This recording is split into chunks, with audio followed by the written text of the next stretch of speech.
បាទសួស្តីបងប្អូនទាំងគ្នាតើមានបងប្អូនទាំងអស់គ្នាស្គាល់កន្លែងនេះអត់ខ្ញុំអត់ស្គាល់ដែរគាត់តែដឹងថាយើងជិះតាមផ្លូវក្រវ៉ាត់ក្រុងមកយើងឆ្លងស្ពានលេខឆ្លងស្ពានផ្លូវជាតិលេខ3មកយើងមកតាមផ្លូវបំបែកទៅខាងគួរស្រូវតែយើងហួសបន្តិចមកយើងឃើញនៅខាងស្ដាំណាអញ្ចឹងណាតែខ្ញុំអត់ដឹងថាកន្លែងនេះថាឈ្មោះអីទេដោយសារខ្ញុំអត់ដែរមកទៅតំបន់លើកទី1ហើយក៏ឃើញថាកន្លែងនេះមានទេសភាពស្អាតគួរសមមានកន្លែងជិះទូកលេងក្នុងទឹកអីចឹងណាមានទូកមានអីច្រើននេះអញ្ចឹងហើយខ្ញុំពីលើកទី1ដែរអញ្ចឹងខ្ញុំអត់ស្គាល់ថាកន្លែងនេះហៅថាជាកន្លែងអីឈ្មោះអីតំបន់អីខ្ញុំអត់ទាន់ស្គាល់តែមើលខ្ញុំនឹងថតទីតាំងឲ្យបងប្អូននេះទស្សនាបន្តិចថាវាស្អាតកម្រិតណាហើយមានអីខ្លះអញ្ចឹងណា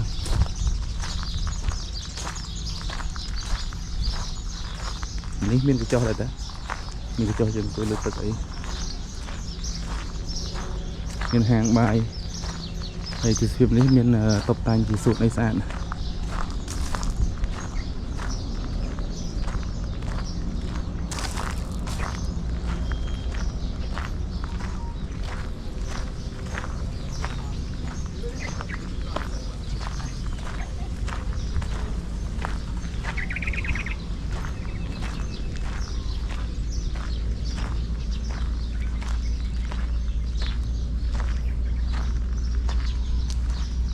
màនេះ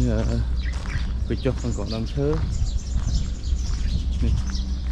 វារំនៅតិចតាស្រស់ស្រាយតា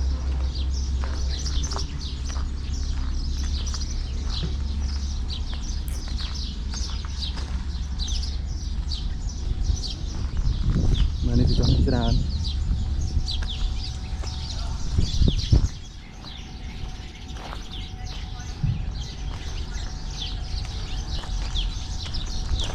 ថ្ងៃនេះក៏ខ្ញុំសង្កល់ឃើញថាមានភ្ញៀវជិតខាងគាត់មកលេងច្រើនគួរសមដែរនៅខាងមុខដោយសារខ្ញុំផាត់ខាងក្រោយអត់ទាន់ពួកគាត់អត់ទាន់ចូលដល់ទេខ្ញុំមកចូលមកមុនអញ្ចឹងណាហើយឃើញថាខាងនេះមានការរៀបចំអីគឺស្អាតគឺស្ពីបែបប្លែកហើយត្រជាក់មានដើមឈើមានអីមានទេសភាពគឺទៅស្អាតប្លែកម្យ៉ាងហើយថ្ងៃនេះក៏ជាថ្ងៃចុងសប្តាហ៍ដែរថ្ងៃសៅរ៍អាទិត្យអញ្ចឹងណាហើយក៏ខ្ញុំមក3នាក់ហើយអត់ទាន់ជុំនេះទៅប្រហែល2នាក់ទេ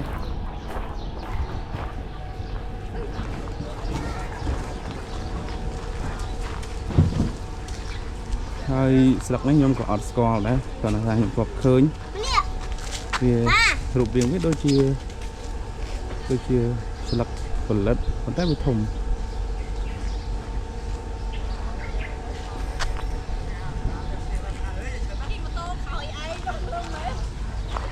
នេះកន្លែងលក់ដូរមានបងមានកៅអីអីយើងអង្គុយសម្រាប់នឹងបរិភោគអីគឺបានច្រើនហើយកន្លែងនេះក៏មានភ្ញៀវគាត់មកកំសាន្តច្រើនដែរ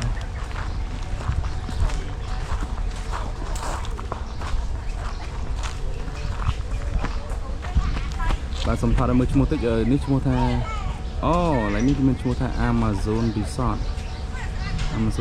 នៅចិត្តដែរទេបើសិនជាបងប្អូននៅខាងភ្នំពេញអីគឺយើងមកលេងមក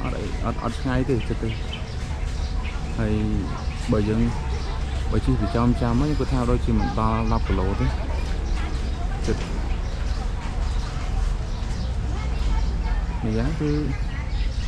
យើងអត់ចំណាយពេលវេលាច្រើនក្នុងការធ្វើដំណើរអញ្ចឹងណាបើយើងចុះខេត្តក៏ឆ្ងាយដែរអាចថារាប់រយគីឡូដែរតែបើមកនេះមកយើងជិះត្រឹមតែ20នាទីអីដល់អញ្ចឹងណាអញ្ចឹងខ្ញុំគិតថាជាកន្លែងមួយដ៏ល្អដែរសម្រាប់បងប្អូនដែលចង់លំហែកាយនៅចុងសប្តាហ៍ហើយអត់ចង់ឆ្ងាយពីក្រុងណាកុំឲ្យបាក់ធ្វើដំណើរតែសម្រាប់ហូបអាហារលក់ដូរអីខ្ញុំមកគាត់នឹងថាពីលក់មិនទេកន្លែងមិនខ្ញុំមកគាត់នៅទេដោយសារខ្ញុំគាត់ចូលអញ្ចឹងណា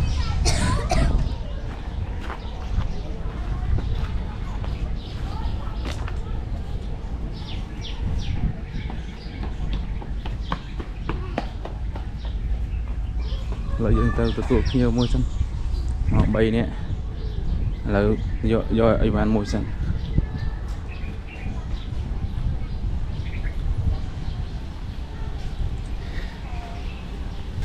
្ញុំអីវ៉ាន់ GoPro មានទាំងអស់ពេលផ្លេចដាក់មក bây giờ tới ở đây hot ở đây bả cạnh đây ai vào tục ai nó đẹp phình tin là khởi thà dương ai thơ blog thơ ấy ba nữa là nít bạn đang thà bỏ miếng tục đi chào cha vì cái chó rơi môi cò lợn bỏng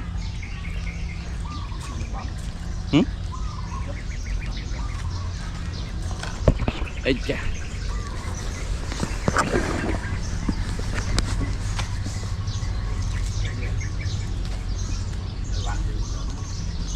cho năng mẹ